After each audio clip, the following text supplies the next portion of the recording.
Imagina um artista que grava um disco lindo, melancólico, considerado por muitos como quase perfeito, mas aí ele simplesmente desaparece logo em seguida, sem dar entrevistas ou fazer shows, sem ninguém saber onde ele estava ou sequer se estava vivo, com esse mistério aí durando mais de 3 décadas. Pois é, essa é a história de Lewis, o responsável por um dos lançamentos mais misteriosos da história da música. Então, caso não conheça a história, queira saber um pouco mais sobre ela e sobre toda essa busca pelo artista, fica aí que eu já conto.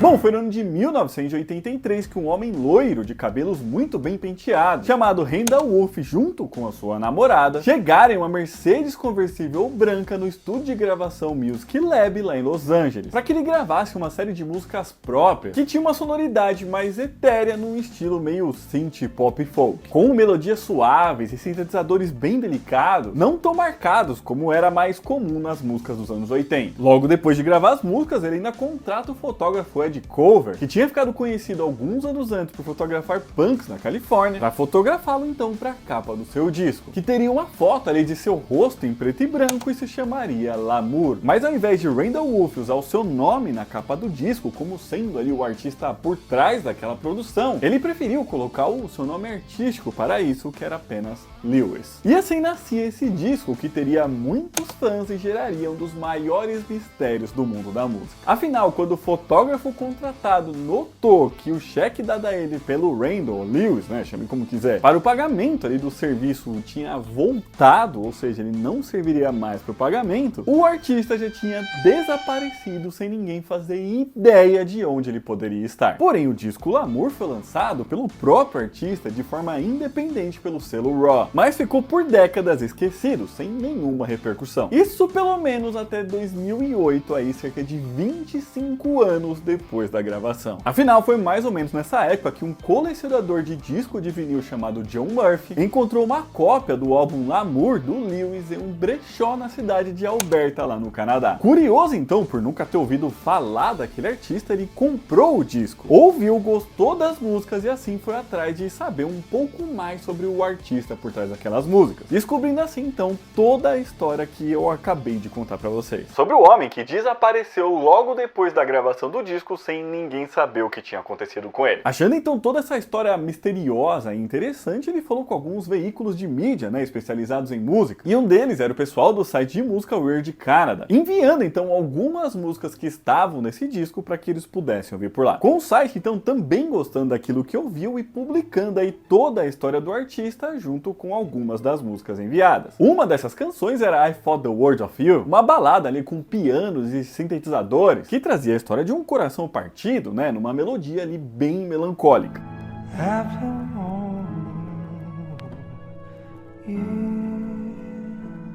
Também tinha Cool Night in Paris e uma série de outras, que mantinham aí essa mesma sonoridade e características. Acontece que essa matéria do site começou a dar uma viralizada ali na época, principalmente entre os colecionadores de vinil, que começaram a tratar esse álbum aí como uma espécie de lenda, um objeto de desejo mesmo, tanto pelas músicas que estavam nele, né, que passaram a ser adoradas por muita gente, como também por toda a história de fundo que ele tinha. Ainda mais que nesse momento, mesmo com todo mundo já sabendo aí o nome verdadeiro do artista, né, que era o Randall Wolf, como eu disse lá no começo do vídeo, ninguém ainda sabia o paradeiro dele e o que tinha acontecido para que ele simplesmente desaparecesse lá nos anos 80. E assim então começaram a surgir algumas hipóteses através de investigações dos próprios fãs. E entre elas estava de que ele teria ido aí para Las Vegas ou para o Havaí depois da sessão de fotos ali para a capa do disco. Tinha ainda os que supunham que ele tinha virado um monge ou morrido mesmo, enquanto outros até mesmo achavam que ele nem mesmo nunca tinha existido. Seria uma criação de outra pessoa, talvez até mesmo de colecionadores de disco que criaram essa história para ganhar algum dinheiro. E ainda demoraria alguns anos a partir daí para descobrirem toda a verdade. Inclusive que o tal Lewis desse disco tinha lançado ainda outros álbuns depois disso. Mas pessoal, pra gente chegar nessa parte da história, se você estiver gostando desse vídeo, já deixa seu joinha aqui embaixo que ajuda muito, gente. Se inscreve no canal, porque toda semana a gente lança um vídeo assim. Se você quiser e puder ajudar a gente um pouquinho mais, é só clicar aqui embaixo no botão de Seja Membro. E se por acaso aparecer aí pra você a opção de hypar que ajuda a divulgar o vídeo, beleza? Bom, mas foi ainda em busca aí do Lewis, ou Randall Wolfe, né, que os fãs continuaram procurando aí por pistas sobre o paradeiro dele. Uma dessas pessoas era o cineasta e historiador Jack the Fleischer, que conseguiu até mesmo encontrar o sobrinho do artista lá na época, que dizia ter memórias do seu tio e que ele existia sim, tá? Mas que tinha perdido o contato com ele há muitos anos, então ele não tinha nenhuma informação mais sobre ele. E também não fazia ideia se sequer ele estava vivo. Acontece que com toda essa repercussão e com essa busca pelo artista com o passar dos anos, em 2014, aí aproveitando toda essa história, o selo Light in the Attic resolveu lançar o disco L'Amour em sua versão completa mesmo, com todas as músicas e usando inclusive a mesma capa lá do álbum de 1983. Com essa reedição aí ganhando tanto uma versão mesmo em vinil, mas também de forma digital e em CD. E esse novo lançamento atingiu todo um novo público, tá? Com as músicas do artista agora também chegando a pessoas que eram fãs de estilos como indie, alternativo e lo-fi. Ou seja, agora tinha muito mais pessoas conhecendo a história dele. Acontece que, além disso, ainda aconteceu mais algumas coisas nesse mesmo momento. Afinal, pouco tempo depois do lançamento desse disco, foi lançado pelo mesmo selo, né, a Light in the Attic, o disco Romantic Times, que tinha sido gravado pelo mesmo artista e lançado em 1985. Portanto, era um segundo disco dele, mas que dessa vez não foi assinado apenas como Lewis, mas sim como Lewis Baloe, e que novamente trazia uma foto do artista em preto e branco, mas que dessa vez ele estava na frente ali de um carro esportivo de luxo e de um avião. Mas tinha mais, tá? Afinal, nessa mesma época ainda foi lançado um terceiro disco dele, chamado Ain't No Mystery, e que ele usava ainda um outro nome artístico bem diferente desses dois, que era Randy Duke. Porém, nesse momento, apesar de tudo e de todos esses lançamentos, o artista em si, o Lewis Baloe, Randy Duke ou Randall Wolfe, né, continuava desaparecido sem ninguém saber o que tinha acontecido com ele. Já se sabia que ele tinha gravado discos depois de 83, né, mas o que tinha acontecido com ele décadas depois? Ele continuava vivo? Sim, ele estava, e foi mais pro final de 2014 que finalmente descobriram. Quem conseguiu esse feito foi um jornalista do site Maxim, que descobriu o paradeiro dele na cidade de Vancouver, lá no Canadá, e fez uma entrevista com ele que foi publicada alguns meses depois, com ele contando então um pouco mais sobre a sua vida e sobre a sua história. E segundo o jornalista, tá, ele acabou ignorando algumas perguntas diretas ali feitas a ele, e começou a contar algumas coisas que teriam acontecido com ele no passado, mas que eram difíceis de confirmar, tá? Uma história meio maluca. Como por exemplo a de que ele estava na ponte Golden Gate durante um terremoto em 1989, que tinha tomado um chá com o diretor de cinema David Lean, que estava considerando dar um papel aí à sua namorada, tá? Pra fazer um filme lá com ele. Disse ainda que já tinha morado com Doris Duke, que era herdeira aí de uma fortuna gigantesca, tá? Já que o pai dela era o magnata, tá? Da energia e tabaco James Buchanan Duke. E ele disse também que já tinha ficado a noite inteira fazendo música no Chelsea Hotel, que era o hotel onde morou, né, o Sid Vicious e a sua esposa Nancy Spungen, que inclusive a gente já contou a história da morte deles aí no vídeo que tá aqui no card, tá? E ele ainda finalizou falando que teria dado dicas de moda pro George Harrison. O Randall também contou um pouco mais sobre sua infância e que teria ganhado muito dinheiro ali trabalhando em Wall Street, com investimentos e ações mesmo. E na matéria, o jornalista ainda fala que perguntou a ele sobre o disco L'Amour, que o artista fez apenas um gesto ali como resposta, dizendo que isso tinha sido há muito tempo, não dando muito mais informações que isso. Apesar de ter contado o que aconteceu para que ele simplesmente desaparecesse de Los Angeles logo depois da gravação dele. Ele disse que não queria ter deixado a cidade e que ficou muito triste com isso, mas que teve que voltar às pressas para Calgary, no Canadá, que era a sua cidade de origem, para cuidar do seu pai, que tinha sofrido um acidente de motos e assim tinha ficado em uma cadeira de rodas. Sendo esse então o motivo dele simplesmente ter desaparecido do nada. Ele foi socorrer o pai. Ele disse também que até tentou convencer alguns amigos aí com ele, mas não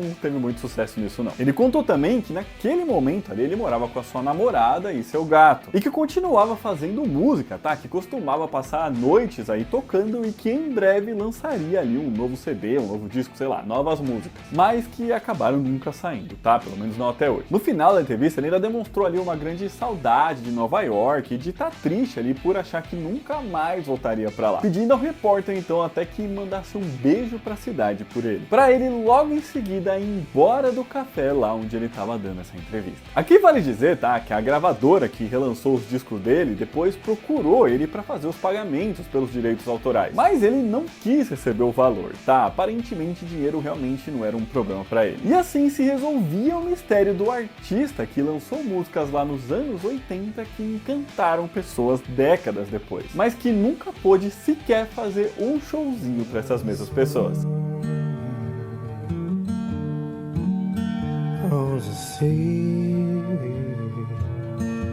Em 2022 ainda foi lançado um curta-metragem sobre Lewis, né, que era o nome artístico aí por trás das músicas, que foi intitulado como For the World of You, né, que é uma de suas músicas, e que percorreu aí alguns festivais de cinema e foi bem elogiado, tá? Apresentando então essa história, né, e esse mistério para ainda mais pessoas. Mas então é isso, pessoal, esse vídeo ficando por aqui, espero que vocês tenham gostado. Se gostaram, já deixa seu joinha aqui embaixo, comenta aqui pra gente, você conhecia essa história, você já ouviu falar aí do Lewis, né, ou qualquer outro nome que ele já usou? E se sim, o que você acha das músicas dele? Você gosta, não gosta? Deixa aqui pra gente. Aqui do Zé está deixando outros vídeos pra vocês assistirem. Um beijo, até a próxima e tchau!